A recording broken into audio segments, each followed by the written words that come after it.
Greetings, citizens of the world.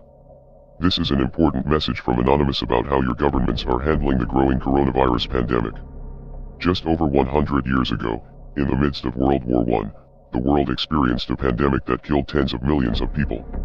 Historians are divided on the exact number, but estimates range from 30 to 55 million people in about 2 years, which at the time was around 1 or 2% of the world's entire population. 27% of the world's population was infected at some point during the outbreak. This great virus came to be known as the Spanish flu because that is where it was thought to have originated.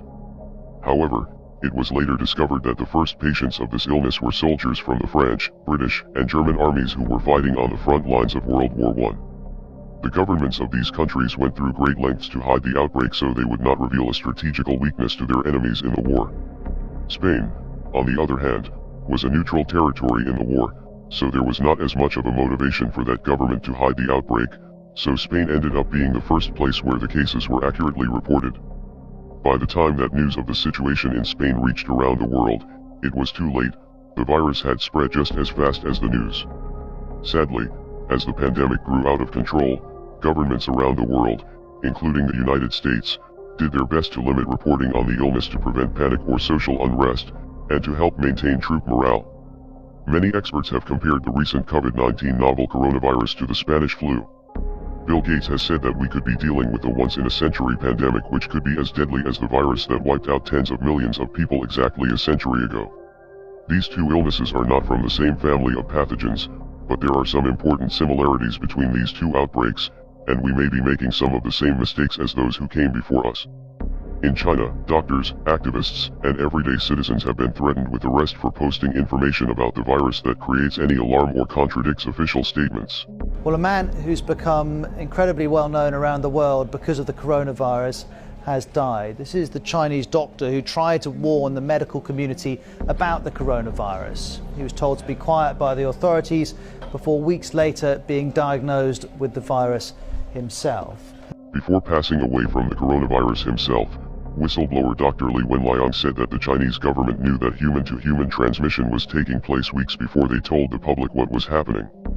Christian Anderson, an evolutionary biologist at the Scripps Research Institute, has estimated that the virus could have infected its first victim as far back as October 1st, based on a study of 27 genomes from early patients. This means that the virus was spreading all over Wuhan, and the world, for the past few months. If this research is correct, that means that this virus had likely made its way to every corner of the world by the time the Chinese government decided to shut down Wuhan. This may sound like an exaggeration because we are just now finally starting to see some confirmed cases in the United States and Europe, but let's take a minute to examine what a confirmed case actually is. A confirmed case is a person who has tested positive for the virus, but the number of test kits is limited and the CDC has refused to authorize test kits for many of the suspected cases because they are keeping such strict criteria for who the tests get sent to. Making matters even worse is the fact that some of the tests have been shown to be faulty, and officials admitted that one of the facilities that was tasked with analyzing the tests was contaminated.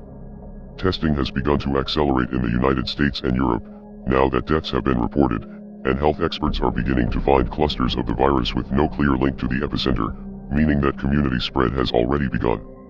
In Seattle, which is looking like one of the first epicenters in the US, experts believe that the virus has been spreading silently amongst the population for at least 6 weeks. This type of silent spread is possible due to the massive incubation period of the virus.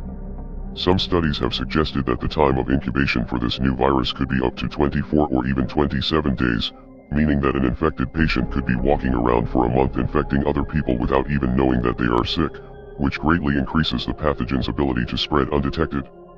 Compare this with the incubation period for the flu, which is 1 to 4 days. Speaking of the flu, the coronavirus outbreak may have gone undetected for these first few months because it was being mistaken for an especially bad influenza season.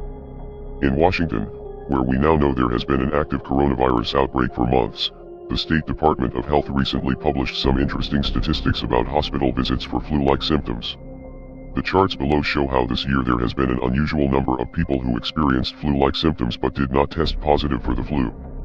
Figure 9 shows the percentage of people who tested positive for influenza, while Figure 10 shows the percentage of influenza-like illness, ELI, cases where there was a negative result on the flu test. Figure 9 shows a relatively normal flu season, if not a relatively mild one, but figure 10 shows cases of a mysterious flu-like illness above the epidemic threshold. As this is unfolding, the governments in China, Iran, and Italy, some of the areas worst hit by the outbreak, are telling their citizens that the situation is under control and that the virus isn't something that they should worry about.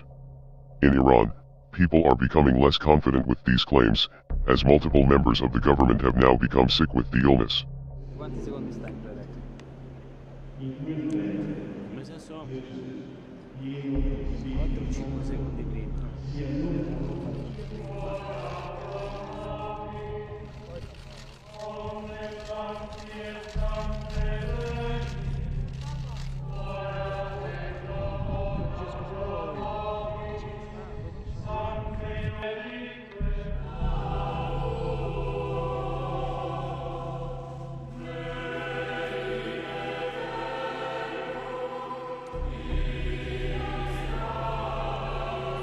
In Italy, at least one governor, Attilio Fontana, was quarantined after coming into contact with an infected staff member, and the Pope has cancelled all of his appearances for nearly a week after falling ill with a sickness that the Vatican refuses to disclose. The governments of Japan and South Korea appear to be somewhat more honest with their citizens in this matter, and seem to be testing more thoroughly. United States President Donald Trump has claimed that the country is in great shape for the coming pandemic, but has provided American citizens with very little of substance during his recent press conferences on the subject, aside from assurances that everything is going to be just fine.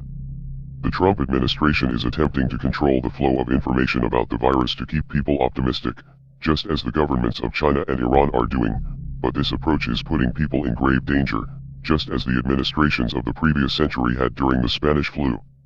In order to understand the seriousness of the situation, people need to know about the high rates of mortality and hospitalization for this illness. Furthermore, to adequately protect themselves, people need to know that this illness has a significantly longer incubation period and is much easier to catch than the seasonal flu. These are now established findings that should be at the front of every news bulletin and press conference, but they are being left to the footnotes or entirely ignored.